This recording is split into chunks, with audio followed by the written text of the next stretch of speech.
I just want to remind Mr. Marcos that it was he who called for snap elections. And once the people decided to participate, he better watch out if he threatens to frustrate their will again. I'm afraid he will have an angry people on his hands. Mrs. Aquino, you keep making what sometimes sound like veiled threats and sometimes not so veiled. What do you mean he'd better watch out? Well, all along I have asked the people, you know, not to engage in any violence. And so far they have listened to me. And if you may recall, just after my husband was assassinated, I did go on radio in our country, and I asked the people, you know, to observe peaceful means and not to resort to violence, and they did obey me. But this time, they have a greater stake in this. It's not just Cory Aquino, but the future of our children and our children's children. So if they think that they have been cheated out of an election, I'm afraid they might not listen to me anymore if I still insist on going about this peacefully. Well, let me put it to you this way. You are running for president of the Philippines. You are putting yourself forward as the leader of your nation. And now, if I understand what you're telling me correctly, you're saying if the election doesn't go the right way, you may not be able to control even your own followers. That doesn't speak very well for your ability to be able to run the country. Well, Ted, the people who are with me now are so convinced that I will win. And if Marcos resorts to terrorism or to gross cheating, then the people who have supported me may finally think that the electoral process is just not advisable anymore. Are you raising the specter, the possibility of something approaching even civil war? No, not civil war, as long as I can manage it. In fact, I have said that if Mr. Marcos cheats me out of this election, then I will call for daily demonstrations.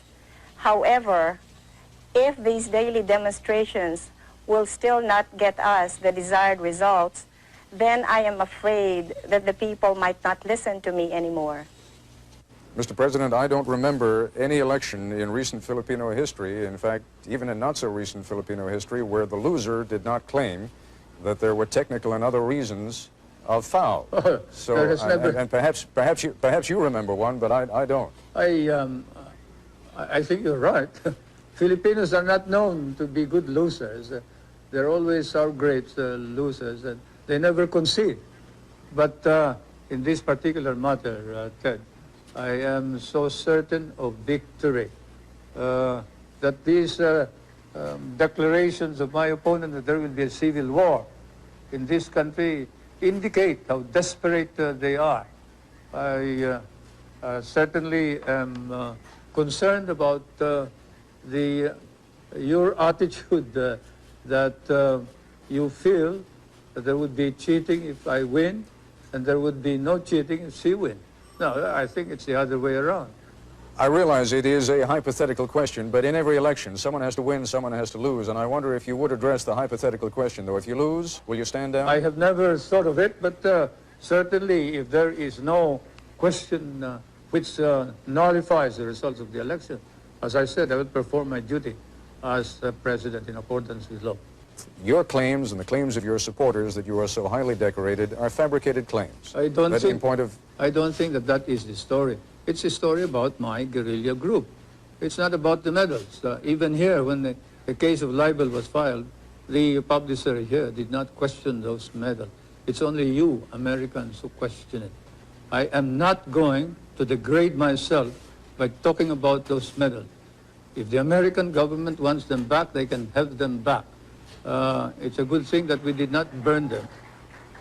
It's a good thing that we did not burn them at the end of the war, when you refused to give us our back salaries and refused to recognize all of us, and we were not entitled to education benefits, we were not entitled to medical benefits. But I was one of those who stopped our people from turning communist, especially the veterans, because we did not fight for communism, we fought for freedom. Now I wonder whether we also fought for the Americans and the American flag, to which we had sworn when MacArthur inducted us into the USAFE. I have no regrets, however, about having fought in Bataan. I have no regrets about fighting beside American soldiers. I have no regrets about fighting under American officers. And probably if our country were ever to be attacked again, I would do the same thing. But I would certainly raise some questions about the conduct of the American government in relation to the veterans of the last war. I am certainly very disappointed. Mr. President, the question is not raised about the courage of Filipinos who fought against the Japanese during the Second World War. But the question, as you know, and you know this is not something I'm making up, you have seen those newspaper articles yourself and you have seen some of the documents, suggests that the guerrilla group that you claim to have led, in fact, either did not exist at all or was just a tiny group that played no major role. Then why is it recognized by the intelligence officer of General MacArthur in a paper which is certified too by the head of the archives of the United States? Now look, I don't want to talk about this anymore. If you do, I'm going to walk out. You've had some rather disparaging remarks to make about Mrs. Aquino, not the least of them being that, in effect, she has experience as a housewife, but little else. Do you think she has gained in stature over the last few weeks? And do you think it is possible that if she is elected, that she could serve effectively as President of the Philippines? I still believe that you need somebody who has been experienced to run our government in this time of crisis. I have nothing against her, but certainly when, say, your son is sick and he needs an operation or he needs the expertise of a good doctor, you don't pick just anybody who has honesty and sincerity in order to cure your son. In that situation where she has no experience whatsoever is something that we have to accept and admit realistically that she had the nerve to run without any experience whatsoever, as she admitted, and it's not me who has said that she is inexperienced, it is her who said, what do I know about running a government? And as an ordinary citizen, I would cry out immediately against anybody who says that being given the presidency. But as President of the Republic, I think it's my duty to call attention to this danger. I know that you made a great deal, and it is an excellent rhetorical device, of saying, yes, you are inexperienced. You are inexperienced in corruption, you are inexperienced in crime, you are inexperienced in dictatorship. But let's be candid about it, you are also inexperienced in leadership. Now, there is a difference even between running a campaign as the widow of a martyred and beloved leader and running a country that is, as you yourself have pointed out, in a great deal of trouble. To those who are neutral about you, what do you say about your lack of experience? Well, more than experience, I think it is credibility that counts. And the truth of the matter is that the Marcos government has lost all credibility, and no way can Mr. Marcos possibly lead our country back to recovery because the Filipino people no longer believe in him. I realize that I am inexperienced, but as Mr. Marcos himself confessed, it took him 6 months to learn how to be president. And I guess I can do the same thing. As we all know, there is no school for presidents, so I don't think that should be a point against me. Your own George Washington definitely had no experience either. It is possible that he had no experience as a president, but he certainly had some experience in leadership when he became president. And you are trying to become now the leader of a fractured country, the leader of a country that has enormous economic problems, the leader of a country that is rife with corruption, as you yourself have said, the leader of a country that has so many problems that one wonders how even the most experienced leader would be able to take care of them. I don't mean to harp on it, but it is the central issue of the campaign against you. And what I would like you to focus on for a moment is not you simply as an alternative to President Marcos, but you on your own merits. I realize how many people may think that I am not, the perfect solution to everything, but let's just say I am the best available solution to our problem. There are a great many people within your own coalition, within your own party right now, who see you as a useful device for getting rid of President Marcos, but who may have plans of their own for then shuttling you aside and, having used you, then taking over power themselves. How would you prevent that from happening? Nobody can use me, and I showed this very clearly when I insisted that I would be the presidential candidate. I mean, if people wanted me to defeat Marcos, they would have to do it my way. And you can ask the politicians, the leading politicians in the opposition, how I was able to get all of them to agree that I would be the presidential candidate and not anybody else. Otherwise, we would have had two candidates instead of just one. Again, Mrs. Aquino, the point I'm making is that I can see why they would be willing to stand aside for the immediate goal of getting President Marcos out of the way. But now we're talking about real power. Now we're talking about the power of governing and leading the Republic of the Philippines. And my question is, are you confident that you can continue to rule even when some of these people are going to be trying to take power away from you? Yes, I'm very confident of that because there were no deals involved when I ran for president. So nobody has a hold on me. I am my own person. I intend to continue being that kind of person. As I said, I don't owe anybody any favors. Let's talk for a moment about the kind of relationship that a government of the Philippines under Cory Aquino would have with the United States. What kind of a relationship would you want to have with the United States? Well, I would like to continue our friendly relations with the United States, and I see no reason why that cannot be so. In fact, I would like to strengthen those relations, and definitely we will be in direct dialogue with your government, so I really see no problems there. Well, the problems again, and it seems to me that there has been a little bit of waffling on the issue of the bases over the course of the last couple of months. Would you tell me now in these final hours of the campaign precisely what your position on the bases at Subic Bay and Clark Air Force Base are? What is your position now? All right. I respect the military bases agreement, which will expire until 1991. And in the meantime, I will keep all of my options open. I know that no sovereign state can ever allow any part of its territory to be in the perpetual possession of a foreign power, and I think no ally of ours will be demanding this of me.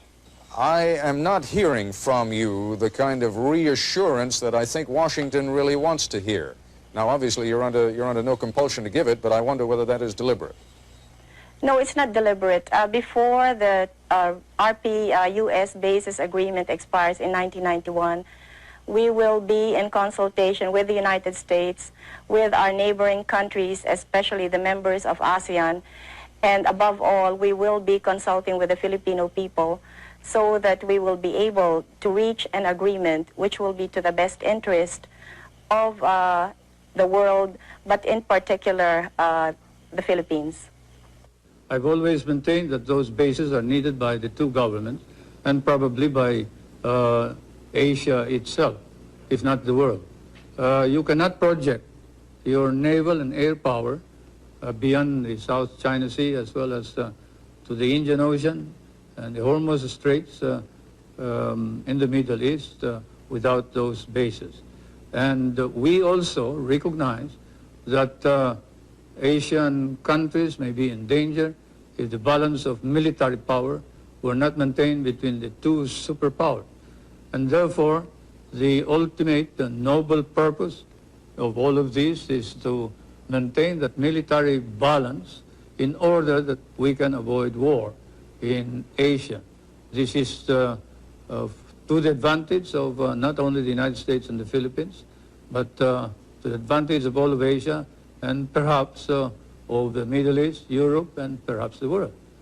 When you hear people speculating in this country, and there has been some considerable speculation, that perhaps things are becoming a little bit too dicey in the Philippines and that the United States ought to think about putting its bases elsewhere, you take that seriously? I take it seriously, and certainly we would not stop you if you want to get out of the Philippines. Do you think that Subic and Clark can be replaced? You will not be able to find any replacement of Subic and Clark, but you are free to get out anytime you think it wise to do so. Mr. President, some would say that the gravest danger to the Philippines these days is that there is a crisis of confidence, and that what Mrs. Aquino would bring to the presidency would be a fresh breeze, and that she could get the expertise by surrounding herself with competent experts, but that what is needed is a fresh sense of trust, a sense that the corruption that is charged will be cleaned out, a sense that the cronyism that is charged will be cleaned out, a sense that the brutality that is charged against members of your armed forces and the police will be cleaned out, and that Mrs. Aquino can fulfill that role and you cannot. You, sir, are guilty of speculation and making allegations that are not proved by evidence. Corruption and hidden wealth were charges included in the impeachment proceeding. They were debated upon, and the opposition was challenged to present their evidence. They could not. There is no evidence. Even in your hearings in the House of Representatives subcommittee of Mr. Solar, Congressman Solomon and Roth, I think, have said that there is no evidence about corruption or hidden wealth, and that this is all hearsay and all rumor. Now you repeat it as if it is the gospel truth. I question your right to make this as a premise for any further questioning. I must say that hearsay, rumors, speculation as a basis for a question by reputable newspapers and foreign correspondents should have no place in a society like ours. Your society Mr. and President, ours. you are quite right. If I were the only one raising those questions, there would be no point in The raising them number at does all. not matter, Ted. Whether 1,000 people raise it, if there is no evidence, then it is false. Whether it is raised by 10,000 people, if there is no evidence, then it is patently false. Numbers do not matter. It is evidence that matters. And you don't have any evidence. Mr. Solars has no evidence. The opposition has no evidence. They're just talking loud, and they're engaged in a smear campaign, and you're helping them. Mr. Solars claims that he has testimony from someone who met with who claims that he has testimony from someone who met with your wife, Mrs. Marcos, who spoke to him of properties that you hold through other names in New York, and that Mrs. Marcos said to this man who testified before the committee that she expected by 1987 to have $70 million worth in profits on those properties. Now, that is the testimony. You're saying there is no testimony. It may be inaccurate, but the testimony, sir, is there. The witness, when asked by Congressman Solomon whether there is any evidence whatsoever proving this, said, I merely heard it. It is something that I heard from somebody. I do not know your sources of information. You may be more accurate than I am. But certainly, I don't consider that evidence which ties us up to the ownership of any of these properties. We are looking into the manner in which the evidence has been obtained by some of your investigators and some of your foreign correspondents, your newspapermen. And then after the elections, we will then look into the legal aspects of the coercion and intimidation that has been going on against some of the witnesses. But anyway, whatever it is, I deny categorically any speculations of the corruption and hidden wealth that is being alleged, so much so that the opposition members of the Batasan, the legislature, are now facing perjury cases in our courts, and we are going to see to it that these cases will be pushed through. There have been charges by both sides, against both sides, of corruption in the voting process. How is it going to be possible for anyone ever to be satisfied that this was an honest election, even if it were? Well, I guess as long as it is fairly honest, then we would be able to satisfy everybody. But if there are outright violations and we can see that there has been such enormous fraud, then that would be difficult to convince the Filipino people. But as I said earlier, since there are so many people personally involved in these elections, then we will see people power working to make sure that we get as clean and honest elections as possible. How much fraud, how much corruption in the process are you prepared to accept? Well, that all depends, Ted. Naturally, I cannot envision what Mr. Marcos is going to do. So I cannot say right now just what it is that I will be able to accept or what I will totally reject. There is an enormous difficulty in ever reaching a decision on how much fraud there has been. Both sides are going to claim it. We know that already. Your side's going to claim it. His side is going to claim it. How is it ever going to be possible to reach an understanding on what happened and how much fraud there was? Well, Ted, we all know who is the real power in this country, and it's a one-man power. So since he controls almost everything in this country, it is really unthinkable that we in the opposition, you know, can manage cheating the way he is accusing us of. He controls COMELEC, and he has all of the government forces behind him. So how can he possibly accuse us of committing fraud? Well, if he has all the power, as you say, and if you already believe that he is committed to win this election by whatever means he can, then how is it possible that you're going to win? Well, as I've been saying all along, it's people power that has finally emerged in this past campaign. And there will be many of these people who will be poll watchers in the coming elections. So they will be guarding their respective polling precincts, and they will also be watching the tabulations. So I am counting on all of these people to help us get an accurate count. What happened during the campaign with regard to media coverage? President Marcos has told me that you have certainly had access to the television and radio stations, and he denies categorically that you have been kept off. Well, you know, take for example the question of rallies, and ours last night, I don't know if you were given a minute or two, but normally all of President Marcos's speeches are covered in full. So I'll be lucky if I can have a sentence or two. We both addressed the Chamber of Industries, and his speech was covered in full. I think I had two sentences, which I was allowed to, well, which local television aired. Maybe I can refer back to my husband's own funeral, where the Filipino people saw nothing of my husband's funeral, but which was viewed throughout the world.